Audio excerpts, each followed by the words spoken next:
মানুষে মানুষে কেন হিংসার যুদ্ধ?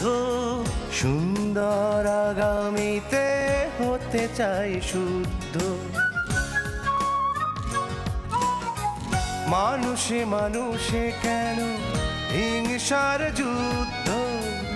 সুন্দর আগামীতে হতে চাই শুদ্ধ। কবিতার মতো করে এ জীবন নেব করে, কবিতার মতো করে এ জীবন নেব গড়ে। সুখের পৃথিবী খুঁজে আনবো, শান্তিকে বড় বলে জানবো, শত্রুকে আরো কাছে টানবো, বিভেদের দেয়ালটা ভাঙবো। মানুষেরই আছে মনুষ্যত্ব, চিরকাল এ কথাটি সত্য।